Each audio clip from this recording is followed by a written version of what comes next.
Hello everyone, welcome to Healing Journeys. I'm Christelle Achia. On this channel, I share content related to indigenous knowledge systems, more specifically African knowledge systems and those of the diaspora, um, in order to have them and benefit from them in our healing processes, or as I enjoy saying, in our journey to have a more balanced or harmonious life. Today, this is a follow-up video related to community. I've already done a video about that topic, so this is a follow-up video. I would like to highlight some of the skills, or if you prefer, some of the things that we need to live, and not only to live in community, but also like to flourish in community. So for us to be able to flourish in community and also to have flourishing communities. Um, Before going further with that, I just would like to highlight here that I have experienced myself various types of community, either in NGOs, as a student, right after like entering university. I started to be involved in different NGOs projects, and I ended up working in several NGOs at the same time, like having different positions and so on.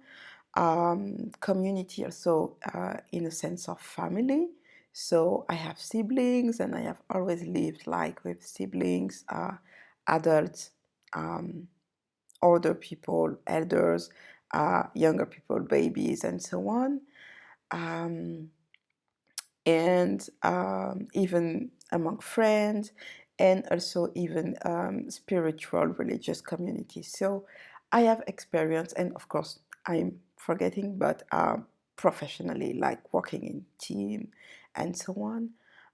So what I'm trying to highlight here is I have experienced different types of community. I have like various experiences, more, let's say, pleasant one, and also more intense one to digest, let's say it that way.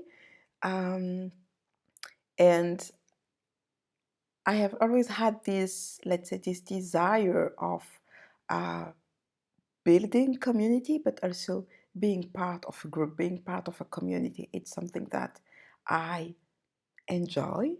And also, I believe that we can achieve better, not only in terms of our project, but even in terms of uh, for ourselves, for our life, our personal development, our flourishment. I believe that community holds power, that we can all tap in and benefit from it.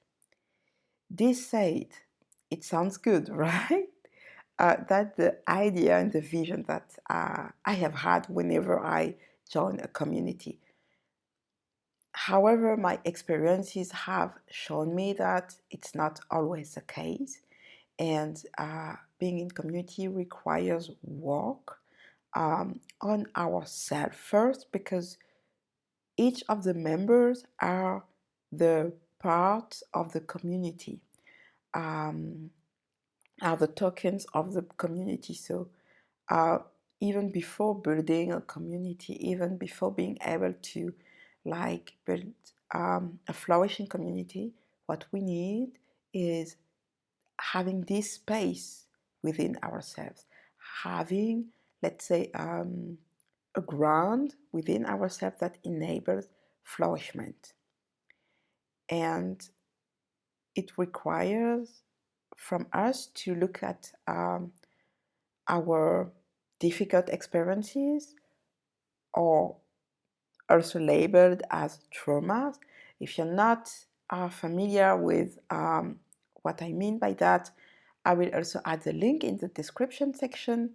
I made a video about the words that we use and why it is important to choose the word that we use, especially when we want to speak of difficult experiences, or also called trauma.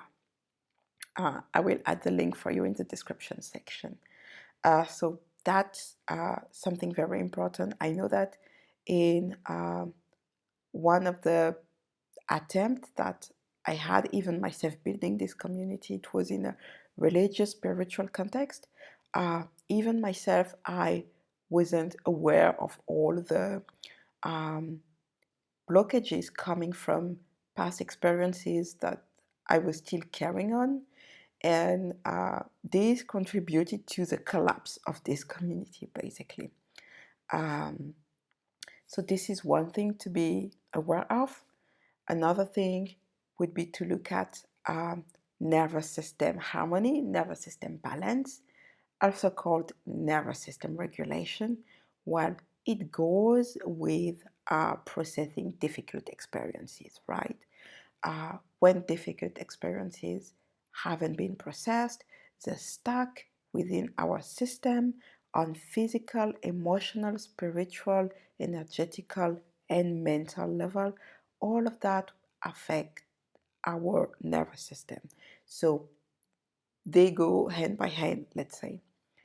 And then there are other skills that are important to look at, such as communication skills, how we communicate, how we would like people to communicate with us, and being able to communicate about our ways of communicating.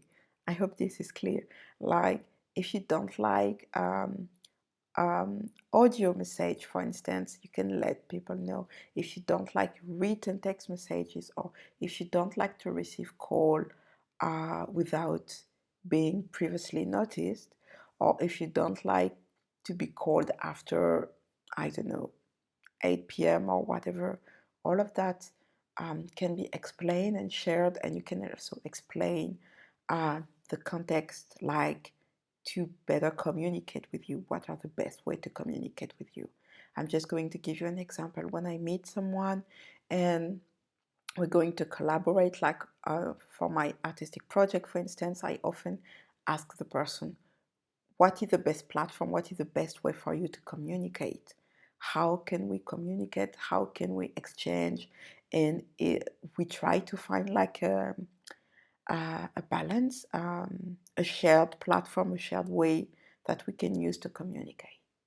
Because that's also something very important. Like, not everyone is willing to be on all the platform that exist, and it's okay. So we can also adjust. And this leads me to my other point, which is privacy. It's still important to have like some privacy when you build, when you are in community. And by that I mean also it can be difficult for some of us to navigate the freedom possession dynamic.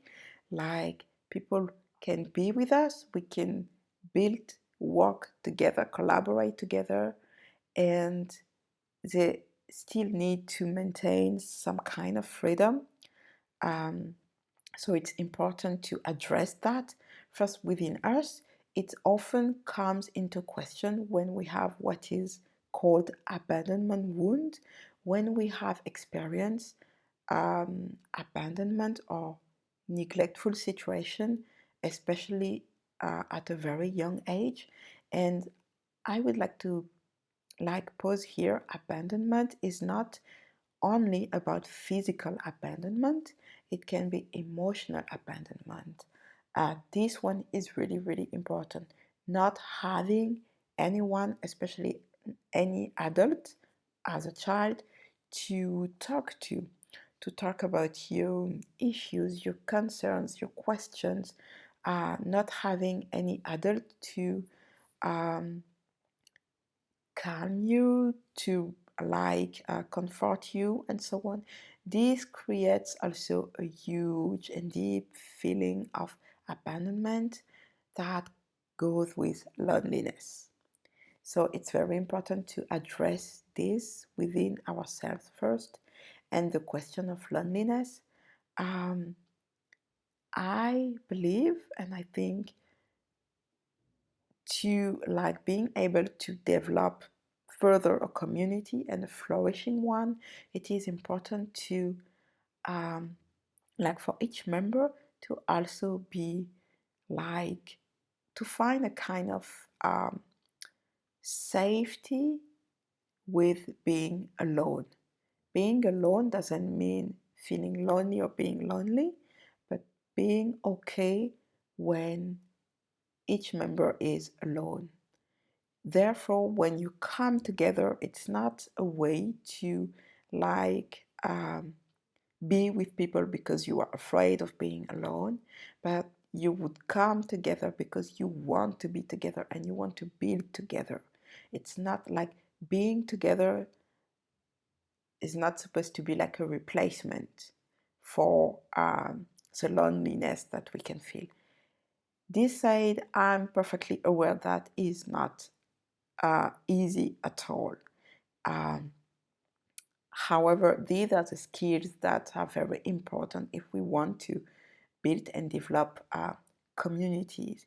And not only communities when we gather only 1 hour every month and so on, this is already good.